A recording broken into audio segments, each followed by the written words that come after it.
my projects all cut out. I have 2 pair of pants. I have 2 little long sleeve t-shirts.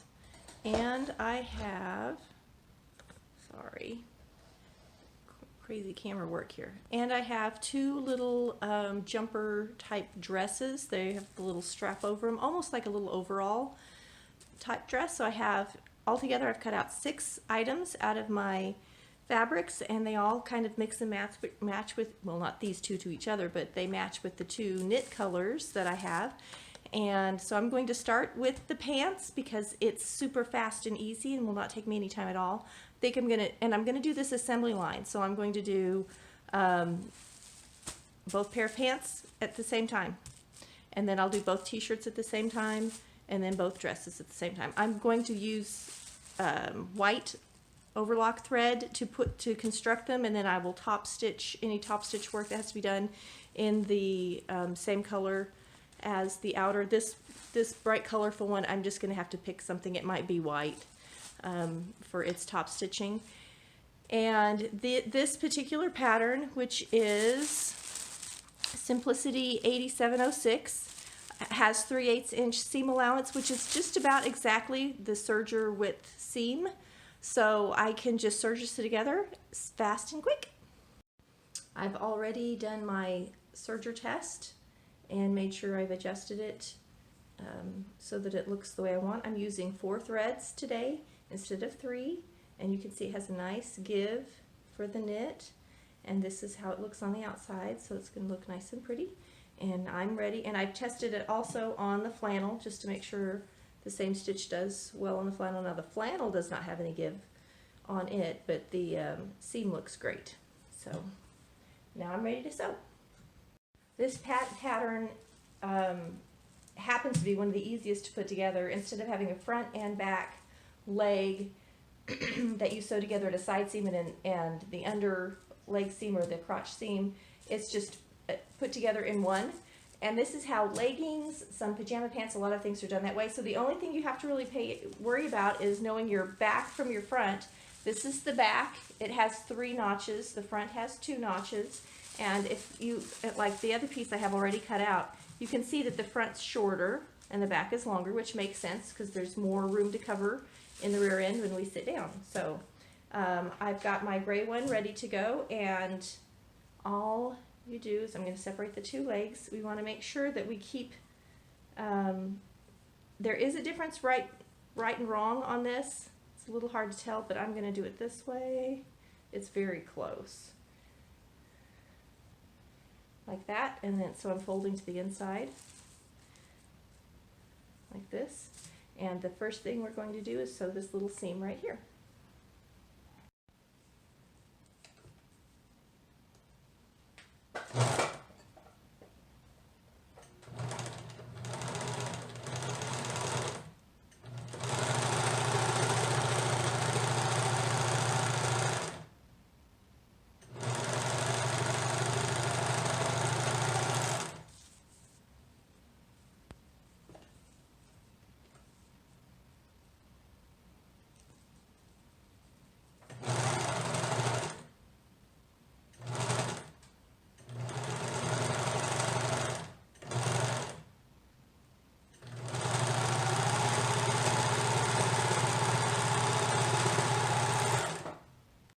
Alright, so I have already got all the legs put together.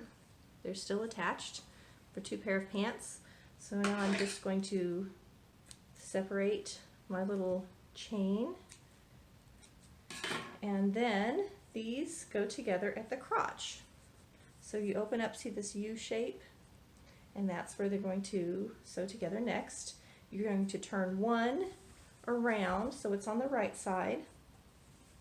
So there's my cute little pant leg, and I'm going to slide it down inside the other one.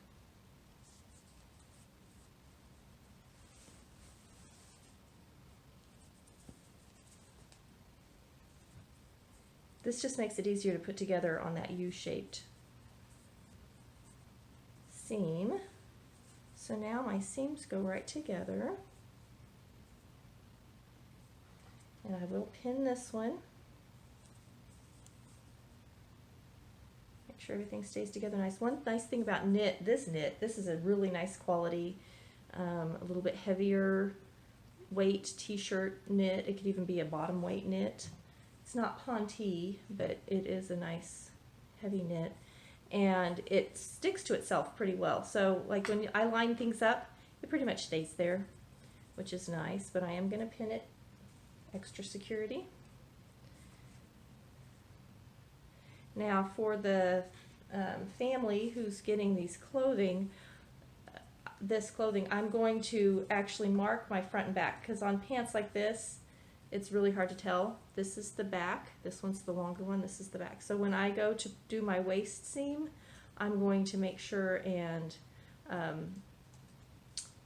put a little ribbon or something on the back so they can tell when they go to put it on that they're putting it on correctly. And I'm pinning my little my under seams, the under leg seam, to the back. And now I'm ready to sew. Gonna line it up.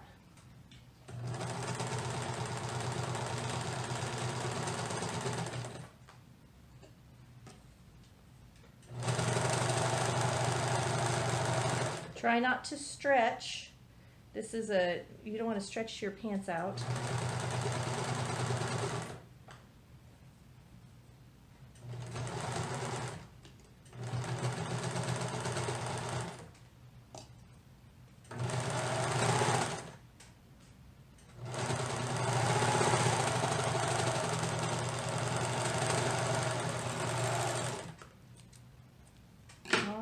And I have a pair of pants already. All that's left is finishing off the little legs at the hem and the waist. But there's a little pair of pants. Alright, I'm going to do the green ones now. Green, blue, turquoise, aqua. So now I'm just finishing off my edges, doing my seam allowance. This is, or my seam edge, this is the waist. I just finished one little leg, and I'm going to do that on all the rest. So I have the two little pairs of pants all done at the serger. Everything that's left for these pants will be done at the sewing machine, so I'm going to set them aside because I'm doing all the sewing parts after I've done all the serging parts. So now I'm going to start on the little shirt, and this little shirt has snaps at the shoulder. So their method that they are doing to for the neckline, because you have shoulder snaps, instead of sewing your shoulders together, we're actually going to start by putting our neckline casing on. So and there's going to have two casings, one in the front and one in the back. So I'm going to just go ahead and pin on this little cute tiny little casing. And I hope that this company made their casing a little shorter.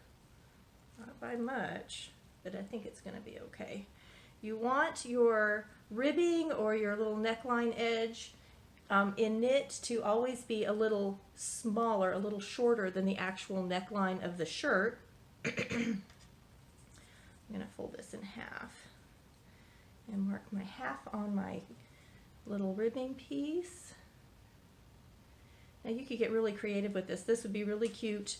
I think this would have been adorable if I had combined the two colors and done like one pant leg green or turquoise, whatever you want to call it, and one pant leg gray, and done one sleeve, one color. The facings could be the opposing color. Like, it could get really creative and cute and color blocked if you wanted to, but because I'm trying to sort of do a capsule wardrobe where they have multiple pieces to wear together, I'm doing it this way. So now I've marked my middles, so I'm going to put this pin to this pin so that they're centered correctly. And now I can see how this neckline edge is going together. And my concern is, boy, they are just almost exactly the same size. My concern is that this will fold up and not be floppy. And I think it's going to be fine. All right, so this is my last pin. And now it's ready to sew. I'm just going to bring the serger to the machine, to the camera this time. Get my foot pedal. And we're just going to attach them. And I'm going to do this for the front neck and back neck on both colors, on the gray and this, I need to pick a color. I'm going to say aqua, on the aqua. And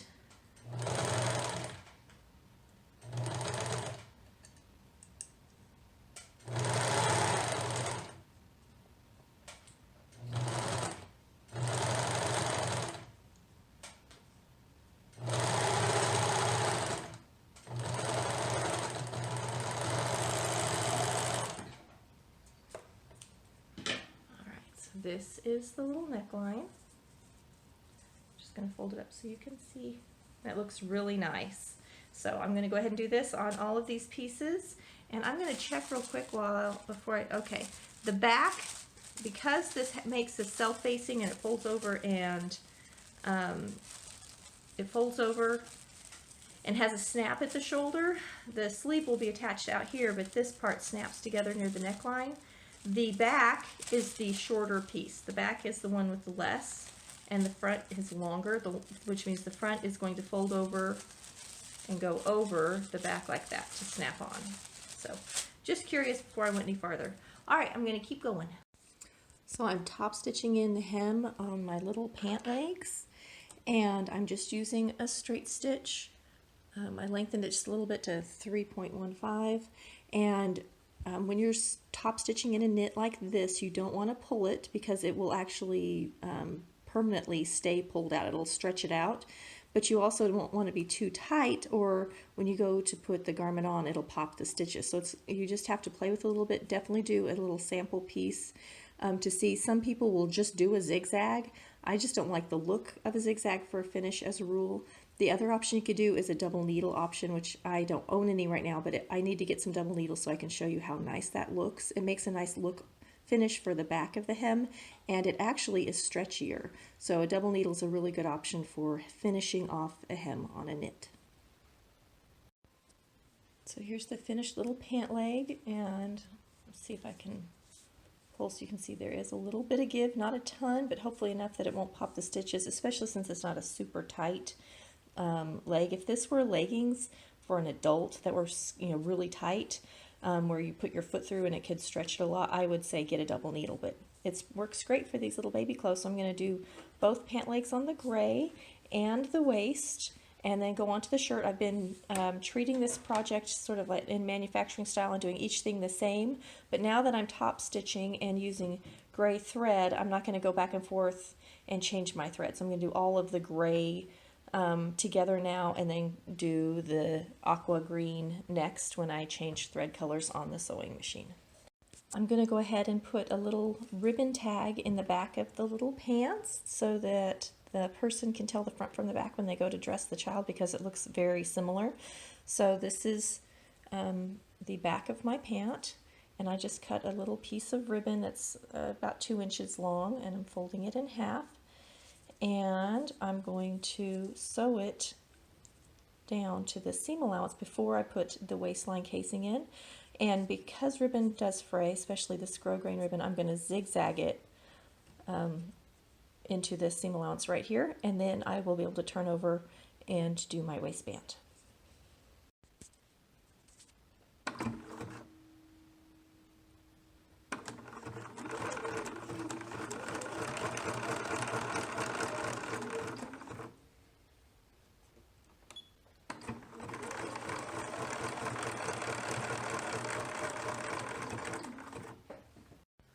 Alright, so I've got my waistband, my waistline casing in. I've got both little legs hemmed, and now I've got my hands free so I can show you there is some stretch, not a ton, and if you pulled it hard you will pop your stitches, so you have to find your happy medium there. So I'm ready to fish my elastic through the casing. Here's the hole, here's my back where I've already put on my little tag to help, and I measured, because the last pattern company, it was a different company, but the last pattern company, the elastic was the same size as the waist opening, which means that there's no gathering or no fitting against the waist to actually hold the pants up. So I measured the pant, and it measured flat 19.5 inches, and the elastic for this size was 18 inches, so that's 1.5 inches difference. But when we go to sew it in, we're actually going to lap it over more. So can you see there? It is smaller, not a ton smaller, but it will pull it in. And I may, when I pull it through and see how much this elastic gives, I may take off an inch of it. But this one, at least the elastic was smaller than the finished measurement of the garment flat. So I'm going to fish through my elastic, and this one is cut to size. When I did the baby bloomers, I did not cut it to size because the pattern just wasn't, it was just too far off. So, and that's a problem when you're sewing, especially as a beginner sewer, sometimes, or sewist. Sometimes there's a mistake in the pattern, or the person writing the pattern may not, you wonder if they even sew sometimes. I'm going to go ahead and pin my tail down here so that I don't suck it through, and make sure that I pinned it with my elastic nice and flat and there's no twists. And we're just going to keep fishing through. And these seams are pretty easy to get through because they're not as bulky as when we did our little ladybug pants.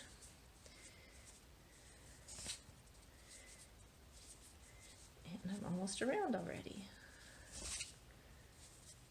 Now before I sew it back up, I'm going to make sure I don't have any twists in my elastic because it's easy to do. But notice, see how there's my tail. If I hadn't pinned it in, it would have gotten pulled in.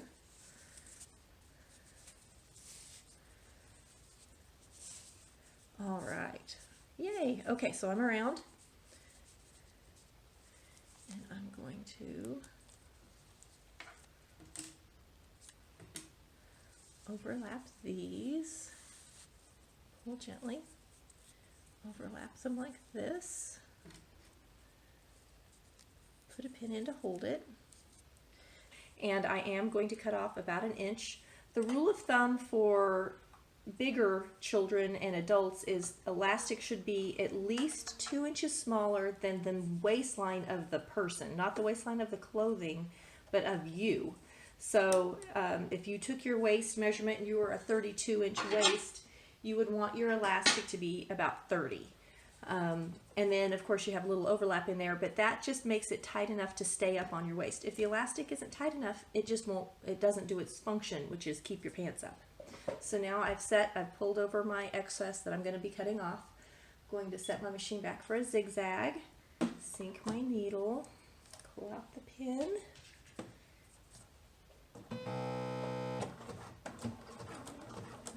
If you wonder why my machine does that funny thing, I had turned it off or put it on eco mode and turned it back on, and it always just makes that little sort of like the beginning of its program where it kind of stops and thinks for a second when it first starts stitching. I'm just going to move it over and do a couple more. Elastic is under so much tension, you want to make sure you have lots of secure stitching. Okay, set it back to the straight stitch. We're going to take off our excess threads here, trim off our excess, our little tail. Don't need that on the inside. And now I can pull my elastic in.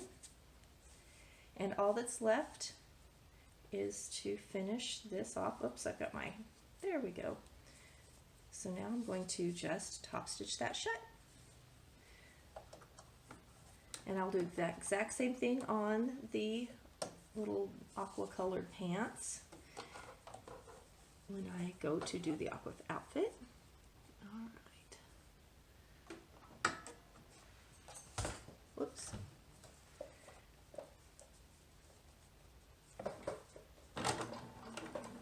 And I'm just sewing from old hole, from the old leg to the new leg, where I left my hole opening. And these little pants are done, other than a haircut. Now, if you're making this for your own child, you could actually, or grandchild, and they're around, you could measure them and just cut the elastic to fit their actual waist, because that's one of the great things about sewing is that we get to make it custom to fit us. So here's our little pants. All right, on to the shirt. Okay, so we're doing the little shoulder of our little top now. Here's my tops, and I went through to make it easier for me to tell and marked the back top with a pin in it just so I could tell. I believe I did on these. Nope, I didn't. Sometimes I'll go in and I'll mark the notch on the front, so there's a little front notch, so I know it'll be just a little slit, but I didn't do that. So I went and made sure and marked so I could tell front from back, because there is difference in the neckline and there's a difference in the shoulder, and it really matters. So let me get my scissors, and I've got, right now they're all serged together. You can see I've got a chain, so I'm going to cut them apart. I'm going to move the turquoise one for now, and we're going to work on the gray. So I'm going to just make sure these are separated. All right, and I'm going to kind of walk you through what the pattern says so it makes a little more sense. And I've got my pattern pieces underneath here. Here they are. All right, so it says the first thing it does is have us attach our neckline facing, which we did. We folded it in half and we pinned it on and we've stitched it on. Now we're ready to do the shoulder. Now I'm going to, can you see this little top stitching? I'm going to do that. So I'm going to go through and just top stitch this little neckline down and make it really pretty. So we're going to do the top stitching next on both of these pieces, and then we're going to come back and work on this shoulder stuff. So let me top stitch it and then I'll show you that. All right, for top stitching this, I'm still doing just the straight stitch. I'm going to use my wide-toed foot so that I can just use the edge of this fold line or the stitching line with the foot to help me line up. This is with the needle in the center position, and it's wider than I would like it to be. So I'm going to actually move my needle position over 2 and see if I like that. I don't want it too close, it may just be 1. And I think I do like that.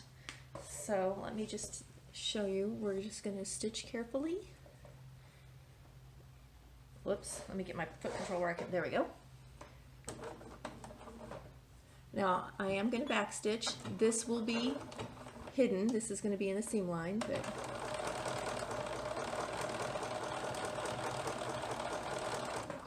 and this is my center back. Okay, I'm going to pull this forward so you can see that's what the top stitch looks like.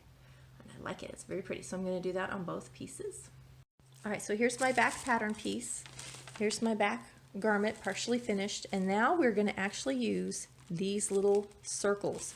This is our fold line where these little circles are. So I'm just going to take that to my garment, and it's a little different now just because I've been sewing on it, which manipulates it a little bit, but here are my 2 little S's, and I'm going to grab some pins. You could use tailor's chalk if you wanted to, and I'm just going to mark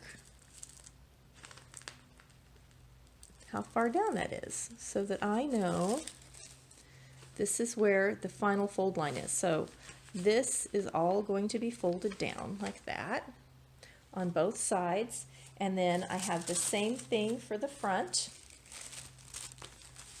Here's my front fold line, and the front folds less than the back. So here's my front fold line for my size. Make sure you do the correct size. I have a small, so that's where my front fold line is going to go down.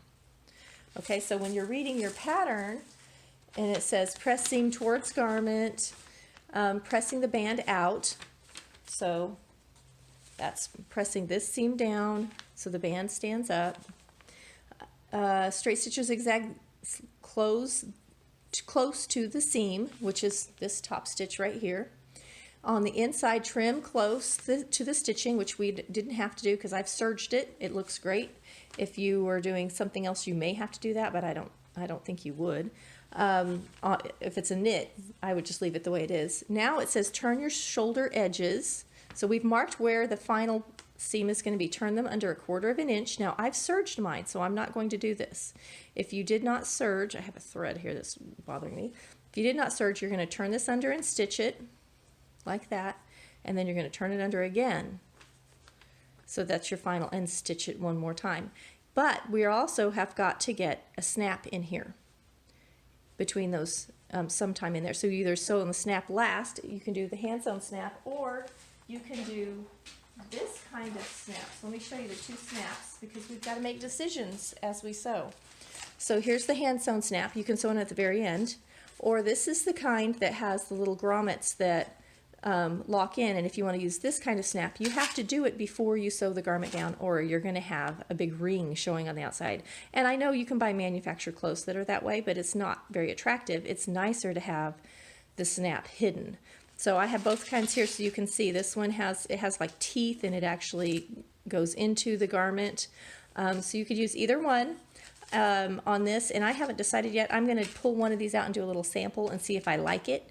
If I don't, I'm going to go back to the old tried and true and use a hand stitched one.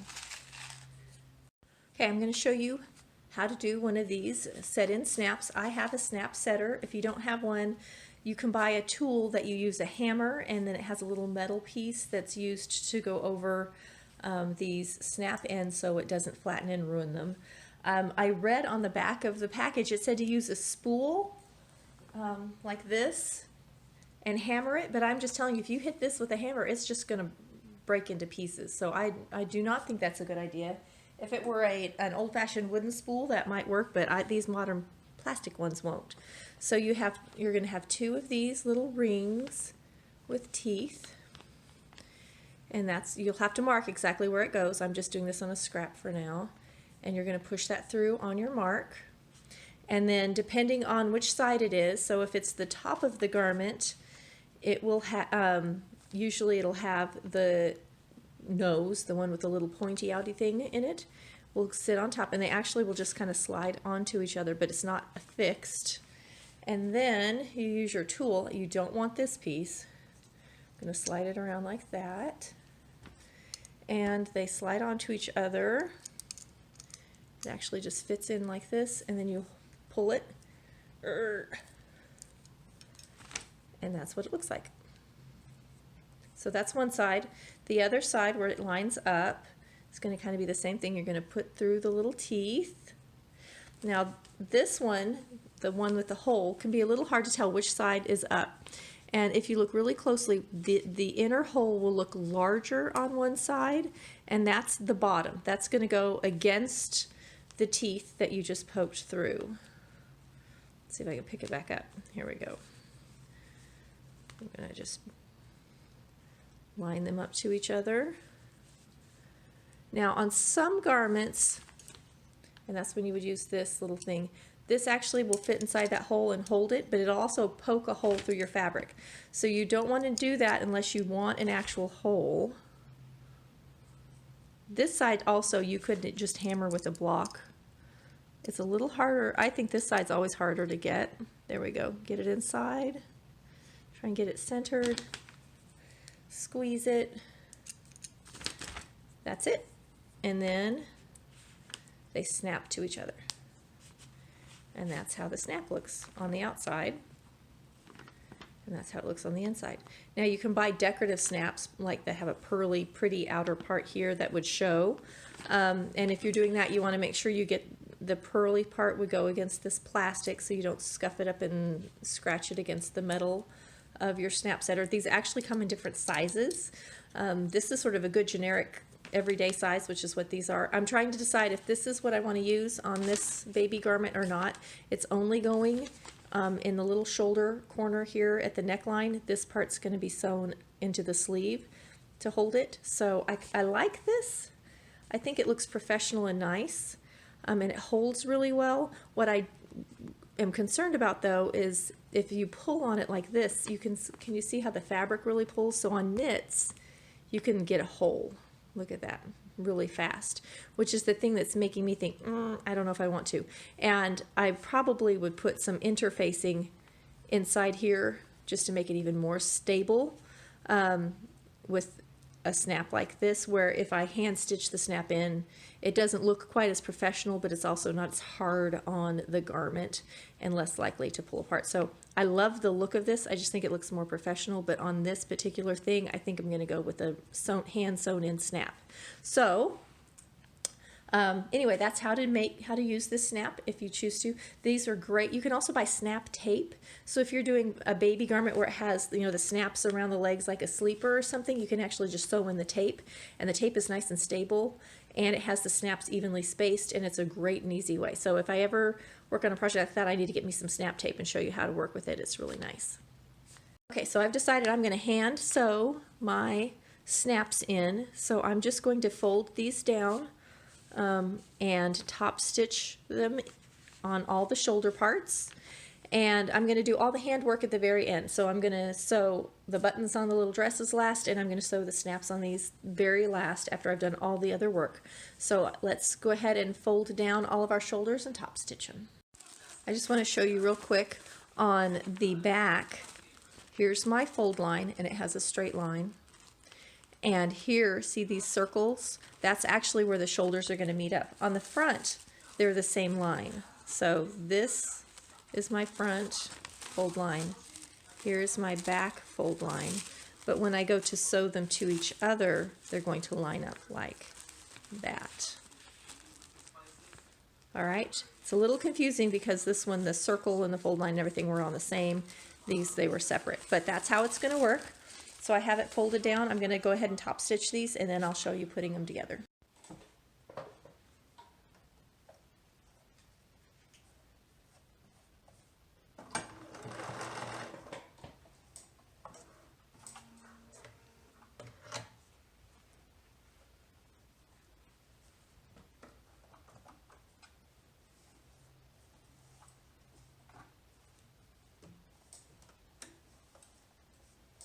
Whoops, fold them under.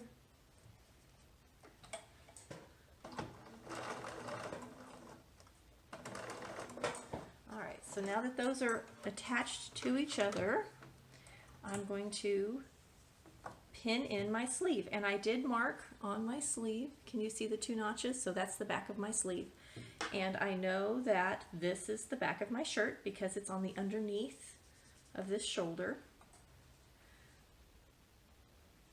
And so this one goes to this side, and we're going to just start pinning in our little sleeve. All right, I'm pinned in. There's a little bit of fullness in the sleeve cap, so under the arm it fits perfectly. This is no stretching, and then here in the sleeve cap you can see some fullness. But it does pull right out. So when I go to my serger, I'm going to make sure and put the sleeve on the bottom so that the serger can help, the feed dogs can help ease in that excess of the sleeve, and we're ready to sew. So to the serger. All right, so I switched my pins so they were to the left and on the side of the shirt so that I could pull them out easy. When I originally pinned, they were on the sleeve side. And at the overlock, you want to make sure you do not hit a pin for a couple of reasons. And one of the big ones is you've got multiple things for it to interact with: 2 needles, the upper looper, and this knife. So once I lift up the foot and get it in there the where I want it, I'm ready to start sewing. And I'm going to pull that pin out right away.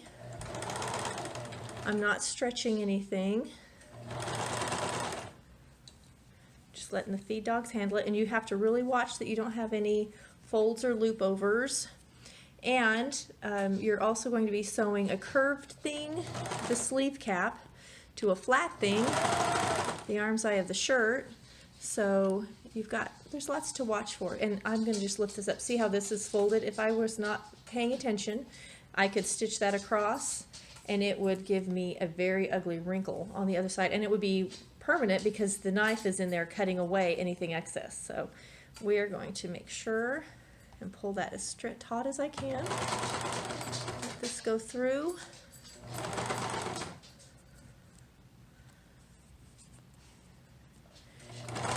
Do your best not to pull or stretch much at all. You don't want a stretched out sleeve or armscye.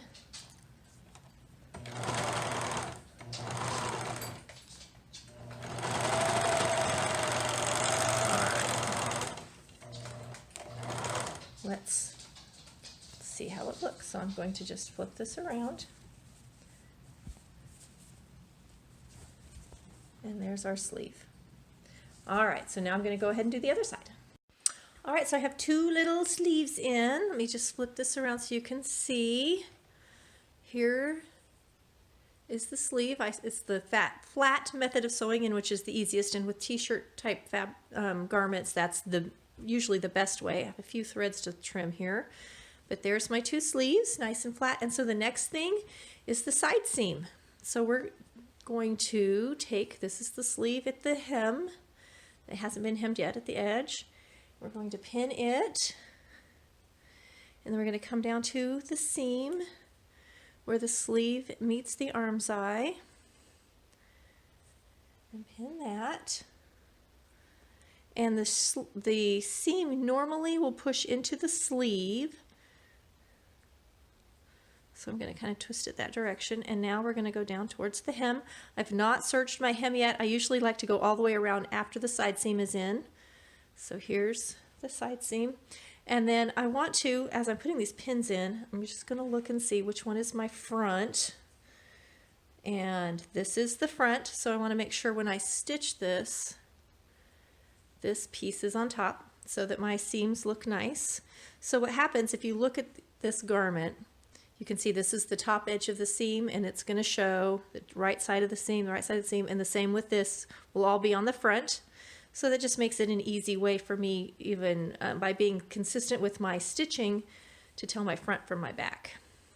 I'm going to pin both and sew both at the same time, and then we'll go serge around the hem, and all that's left is to put in the snaps and to do the top stitching.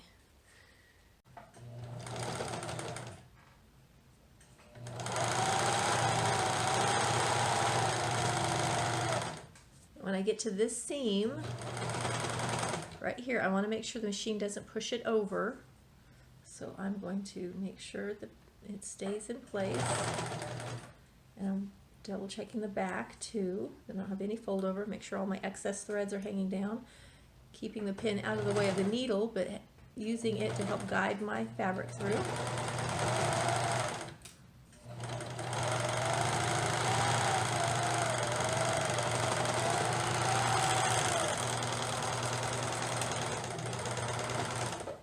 There's one, and now I'm going to just turn it over and do the other side. And again, no stretching. You don't want to stretch this. Now this time when I sew the seam, I'm sewing the direction that the sleeve seam should go, so I don't have to worry about it flipping nearly as much.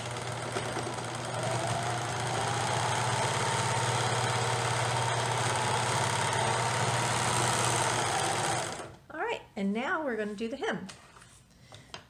Go around the hem, so I'm just going to open it up. And I know this is my right side. I'm going to flip it over to the right side. So this is the side the seam should go. Goes towards the back. Lift up my toe.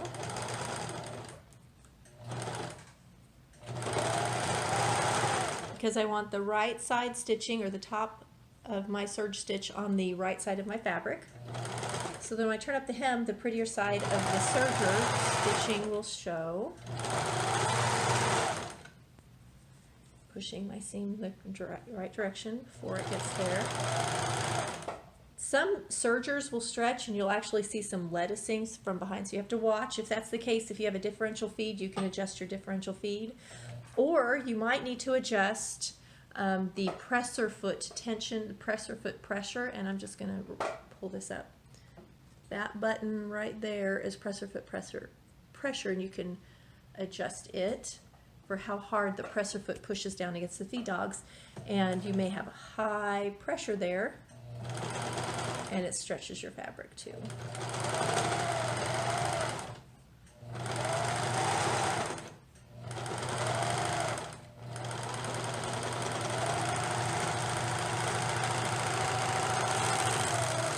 Okay, I now have a little shirt ready for top stitching. All right, look at the adorableness of that little shirt. All that's left is I'm going to turn this up and stitch it, turn this up to top stitch, and sew in my snaps. I'll show you when I'm done. All right, I've done all of the machine sewing on the gray outfit. All that's left is to put the snap up here at the shoulder at the neckline, and this little gray outfit is done. I know it looks really boring, plain gray for a baby, but the reason I did that is because it will match this little outfit, so they can wear it under this, and the ladybug outfit. So at the end, I'm going to show all the ways the wardrobe can go together. Almost finished with the little blue one. I'll tell you that this little outfit, these little outfits that I'm working on, I've worked on for 2 days. I cut them out and did most of the serging and prep work on one day, and then today is a Saturday morning, and I've done all of the assembly, and I plan on also trying to get the handwork done today or tomorrow, so that I will have completed 6 items.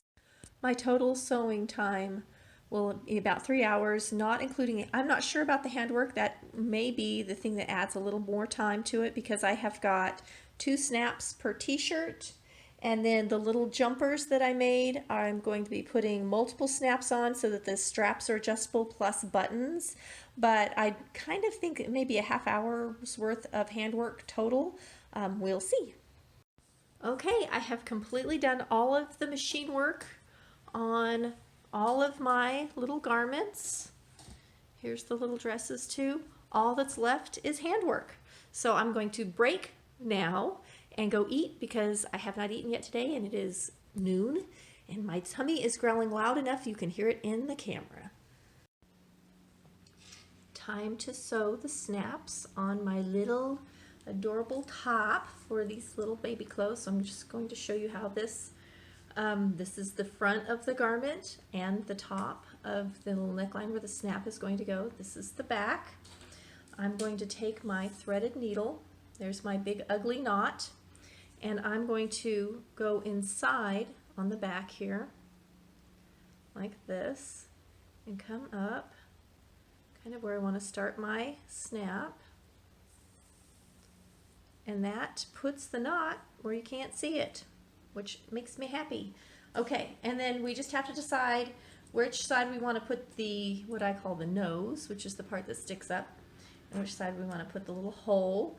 If you have been around mechanics for very long, they call these the female and the male end, which makes sense anatomy-wise. So I'm going to do, for me, I'm going to put the one with the nose on the back here like this.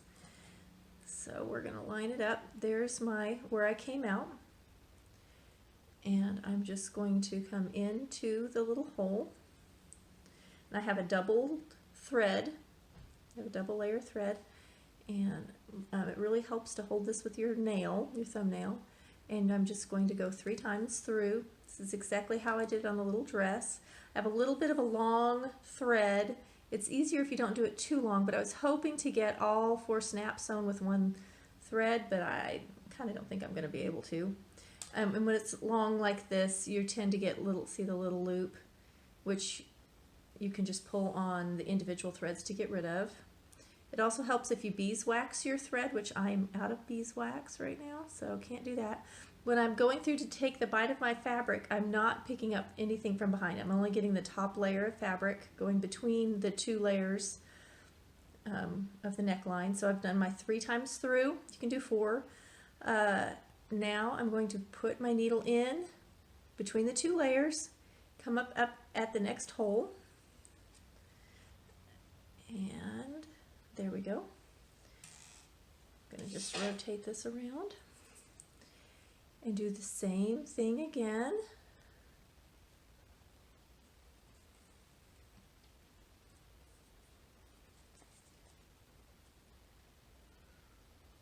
Take a little bite of fabric, only 1 layer, don't go through to the back. I actually did this snap a minute ago, and I got a knot somehow in the middle of my thread, like way over here. I'm not sure how that happened, but it wasn't usable anymore, so I just started completely over.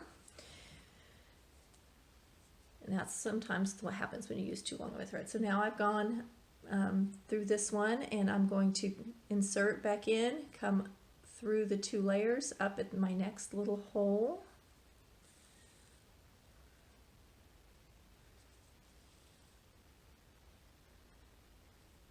Okay, so when you guys are sitting and sewing like this, what do you listen to? Do you listen to TV? Do you have a football game on? Are you podcasters? Got your YouTube going or Netflix movies? I do all of the above. For the longest time, and I still like to, I did audiobooks. I'm a huge reader. I try to read about a book a week, and I don't always get that done, but on top of reading a book a week, I would also listen to a book or two. And all of when my kids were small and at home, pretty much if I were in my sewing room sewing, they could come in there and know Mom was listening to something. I listen to a lot of Agatha Christie and Conan Doyle and things like that. I do love a good cozy mystery, but I listen to some classics and other things too. So that was one of my favorite things to do. And now I love podcasts, so I do listen to a lot of podcasts. There's some really great ones out there. I'd love to know what you guys do, or do you like it just nice and quiet where you can focus and have some time with your thoughts? Okay, so I've gone through all 4 corners, and now I'm going to do sort of like I did before. I'm going to insert and come up where my original threads where I've already sewn. Try and get that in focus.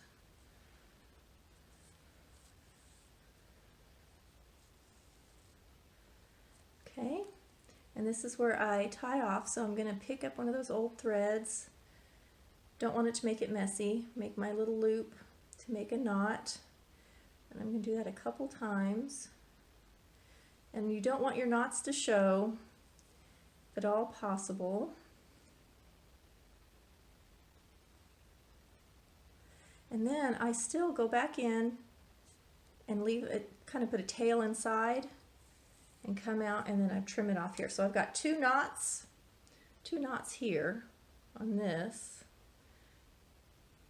and then I'm going to went back in my fabric and I'm going to trim it off here. So now there's my snap on the back side. I'm going to put a knot back in my thread and do the same thing on the top. Flip this over so you can see. So this one's going to meet it like that. And I have to do 4 of these. I have 2 on this aqua colored one and two sets. When I say 2, it's actually I'm sewing 4 times. So on this one and on the gray one. Now my knot's hidden. And the big thing is I want to make sure that my snaps line up and are happy with each other. And I'm going to do the exact same thing on this one. And once you get it started, it's pretty easy.